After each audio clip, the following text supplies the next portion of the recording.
Hello అండి అందరికీ. Night ఇవన్నీ పప్పులైతే నానబెట్టిన నేను. పెసళ్ళు, శనగలు, పల్లీలు, ఇంకా బాదం అయితే మంచిగా నానినాయి. ఇప్పుడు పిల్లలకైతే బ్రేక్‌ఫాస్ట్ లాగా ఇస్తానమాట.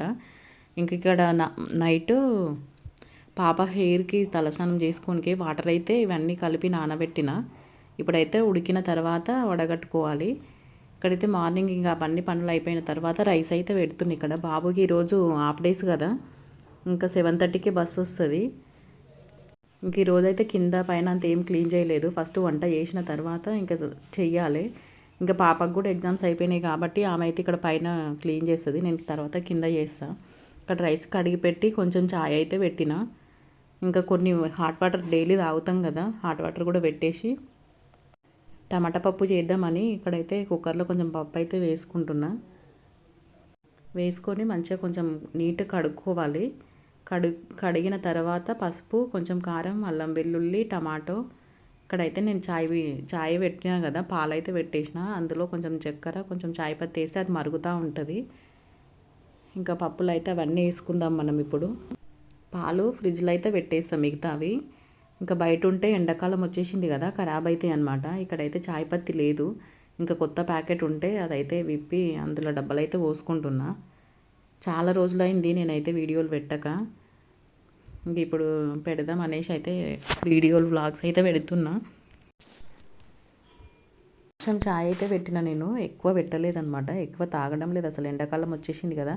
అయినా సరే ఈ మధ్యన అసలు చాయ్ బంద్ చేసినాము.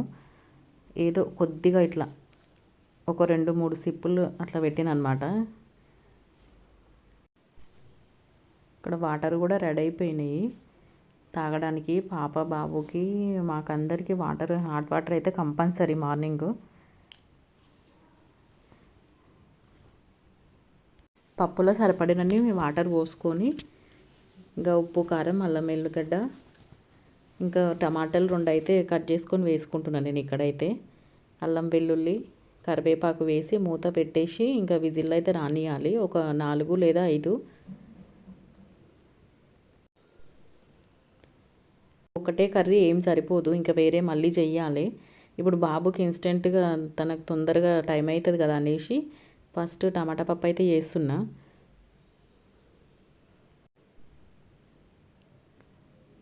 కొంచెం చింతపండు కూడా వేసుకోవాలి.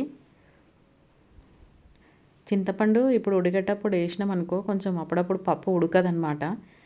మనం మూత తీసిన తర్వాత వేడిగా ఉంటుంది, అప్పుడు కూడా వేసుకోవచ్చు. ఇంకా మూత పెట్టేసి విజిల్ అయితే పెట్టేద్దాం. ఇంకా ఒక 4-5 విజిల్స్ అయితే రానివ్వాలి. అప్పుడు కానీ పప్పు మంచిగా మెత్తగా ఉడుకుతుంది. ఇక్కడైతే చాయ్ కూడా రెడీ అయిపోయింది. ఇంకా చాయ్ కూడా పక్కన పెట్టేస్తే ఇంకా పోసేసి ఇచ్చేస్తాను అనమాట. ఇంకా రైస్ కూడా రెడీ అయింది. రైస్ కూడా వంపేసిన, ఉమ్మగిల్లింది. బంద్ చేయాలి, ఇంకా బంద్ చేసి వేరే పని ఉంది. ఇంకా ఇప్పుడైతే ఇక్కడ నేను ఏం చేస్తున్నానంటే మొక్కజొన్నలు కూడా ఇంకా పిల్లలకి ఇస్తాను అనమాట. ఇక్కడ చూడండి, బాదం కూడా పిల్లలకి ఒలిచి పెట్టినమాట. కొంచెం స్టీమ్ చేసి ఇస్తాను అనమాట మొక్కజొన్నలు కూడా. పప్పు చూడండి ఉడికింది, మెత్తగా ఉడికింది కదా. ఇప్పుడు రుద్దుకొని తాలింపు పెట్టుకోవాలి, తాలింపు. ఇంకా తర్వాత నెక్స్ట్ అయితే కాకరకాయ కర్రీ అయితే చేస్తున్నా. మళ్ళీ కాయలు అయితే అన్నీ కట్ చేసి అయితే పెట్టుకున్నా, గట్టిగా పిండి పక్కకైతే పెట్టుకున్నా. ఇప్పుడు ఇక్కడ ఏం చేస్తున్నా అంటే అంబలి చేస్తున్నా. ఇక్కడ డైలీ అలవాటైందనమాట, ఇంకా కంపల్సరీ డైలీ పెడతా. ఇక్కడ సాల్ట్ అయితే వేసుకొని మనమైతే పిండి కలిపి పెట్టుకోవాలి. కొంచెం నానుతుంది వాటర్ మరిగేట్ లోపల. ఇంకా ఇక్కడ మరుగుతూ ఉంటుంది అనేసి నేనైతే ఇంకా కర్రీ కోసం ఆనియన్స్ అయితే కట్ చేసుకుంటున్నా. ఇక్కడైతే పిండి కూడా కలపలేదు ఇందాక, ఇప్పుడు కలుపుకొని పక్కన పెట్టుకుందాము. ఇంకా మళ్ళీ వాటర్ వస్తాయి కదా, మధ్యలో మరుగుతుంది, మళ్ళీ మధ్యలో రాదనేసి ఇంకా కలిపి పెట్టుకొని తర్వాత ఆనియన్స్ కట్ చేసుకొని, టమాటో అన్నీ కట్ చేసుకొని ఇప్పుడు కర్రీ కూడా చేసుకోవాలి. తర్వాత ఇంకా రొట్టెలు కూడా చేయాలి నేను. ఇవన్నీ చేసే లోపల మధ్యలో కింద అయితే ఊడ్చేసి వచ్చిన. ఫస్ట్ బాబుకి కట్టించిన తర్వాత కింద క్లీన్ చేసి స్టెప్స్ పైనుంచి అంత కిందికి క్లీన్ చేసిన తర్వాత మళ్ళీ కాకరకాయ కర్రీ, మళ్ళీ అంబలి, ఇంకా జొన్న రొట్టె కాదు రొట్టె అనమాట. అన్నీ చేసిన అనమాట. జొన్నలు, కొర్రలు, అరికలు, సామలు, తైదలు, రాగులు అనమాట. తైదలు అంటే అన్నీ అంబలైతే ఇంకా అయిపోయింది. రొట్టెలు అవి చేయాలన్నమాట. టేస్టీగా ఉంటున్నాయి.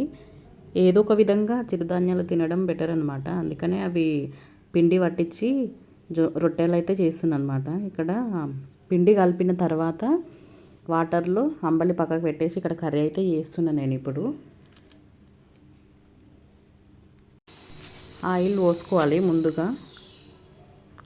ఆయిల్ పోసుకొని ఆయిల్ కొంచెం హీట్ అయిన తర్వాత ఆనియన్స్ వేసుకొని మొత్తం మంచిగా గోల్డెన్ బ్రౌన్ కలర్ వచ్చేంత వరకు వేయించుకోవాలి. ఇంకా టమాటా కూడా కట్ చేసుకోవాలి. కట్ చేయలేదు, ఇందాక కట్ చేద్దామని అనుకున్నా కానీ ఇంకా అంబలి పనిలా పడి ఇక్కడ చేయలేదన్నమాట. పిండి మంచిగా ఉడకనివ్వాలన్నమాట అంబలిలో. ముందు వీడియోలో కూడా నేను చెప్తుండే కదా, ఎప్పుడు ఏదో ఒక సౌండ్ బ్యాక్గ్రౌండ్లో అని. ఇప్పుడు కూడా ఏదో ఒక ప్రాబ్లమే ఉంటుంది. అసలు బ్యాక్గ్రౌండ్లో సౌండ్ వస్తే అదేం పట్టించుకోకండి. మీరు వీడియో చూడండి అంతే. మరి తిక్కు కూడా చేసుకోవద్దనమాట. అంబలి ఒక వాటర్ టైప్ కాకుండా కొంచెం తిక్కుగా ఉండాలి అంతే. వాటర్ లాగా కాకుండా, వాటర్ కొంచెం పల్సగా ఉంటాయి కదా, అట్లా ఉంటేనే టేస్టీగా ఉంటుంది. మరి కొంచెం పిండి ఎక్కువైనా కూడా గట్టిగా అవుతుంది, అట్లా టేస్ట్ ఉండదు అనమాట.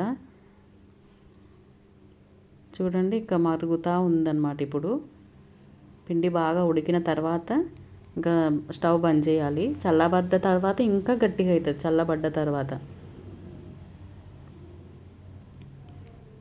ఇక్కడైతే ఆనియన్స్ కూడా మంచిగా ఫ్రై అవుతున్నాయి. మంచి ఫ్రై అయిన తర్వాత ఇంకా కాకరకాయ ముక్కలు అయితే వేసుకోవాలి. అంతకంటే ముందు నేనైతే ఇక్కడ పసుపు అయితే వేస్తున్నా. పసుపు, అల్లం వెల్లుల్లి వేసి మంచిగా వేయించుకొని తర్వాత కాకరకాయ ముక్కలు వేసుకొని మంచిగా కలుపుకోవాలి. తర్వాత ఉప్పు కారం వేసి ఇట్లా అయితే ఉడకబెట్టేసిన. లెంతీగా ఎక్కువైతుందని మొత్తం వీడియో అయితే పెట్టలేదు. ఇక్కడ నేనైతే కొంచెం బెల్లం అయితే వేస్తున్నా. కాకరకాయల బెల్లం వేసుకుంటే టేస్ట్ ఉంటుంది అన్నమాట కర్రీ.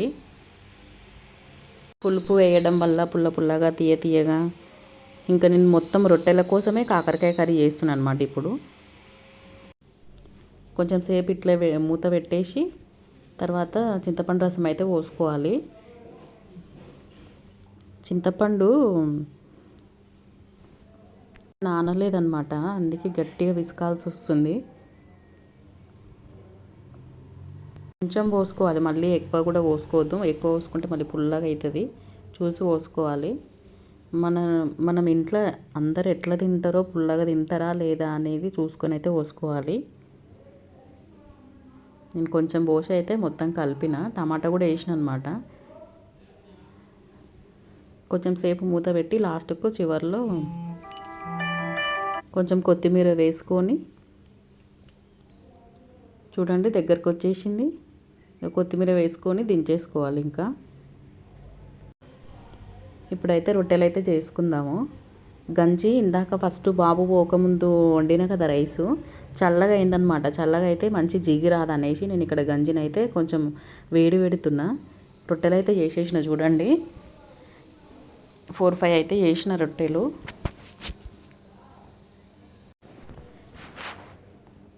తర్వాత ఇంట్లో అన్ని పనులు చేసుకొని మధ్యాహ్నం అయితే పిల్లలకి ఇట్లా లస్సీ అయితే చేసి ఇచ్చిన. మంచిగా తాగేసిరు. ఇంకా నైట్ అయితే ఇన్స్టంట్ దోశ అయితే చేసిన. కొంచెం బియ్యం పిండి 1 కప్పు గోధుమ పిండి తీసుకొని మంచిగా జల్లించుకొని అందులో కొంచెం ఉప్పు, కొంచెం జీలకర్ర వేసుకొని మంచిగా లిక్విడ్ లాగా కలుపుకోవాలి. దోశ బ్యాటర్ ఎట్లయితే ఉంటుందో అట్లయితే మంచిగా కలుపుకోవాలి. చాలా బాగున్నాయి ఫ్రెండ్స్. అసలు ఎంత టేస్టీగా ఉంటాయో. అసలు సింపుల్గా 2 ఇంగ్రీడియంట్స్ ఉంటే చాలా అసలు దోశలు చేసుకోవచ్చు. ఏ చట్నీతో తిన్నా సూపర్ ఉంటుంది. మామూలుగా పప్పు, మన ఇంట్లో పప్పు కూడా ఉంటుంది కదా, అట్లా పప్పు కానీ ఏదైనా సాంబారు కానీ లేదంటే ఏదైనా టమాటా రసం కానీ ఏదన్నా చారు కానీ ఉంటే దాంట్లో అద్దుకొని తిన్నా కూడా చాలా టేస్టీగా ఉంటుంది. చూడండి ఇట్లా మంచిగా వేసుకొని కొంచెం ఆయిల్ వేసుకొని చేసుకోవాలి. చూడడానికి అట్లునే కానీ చాలా క్రిస్పీగా మంచి టేస్ట్గా అయితే వచ్చినాయి. వీడియో నచ్చిన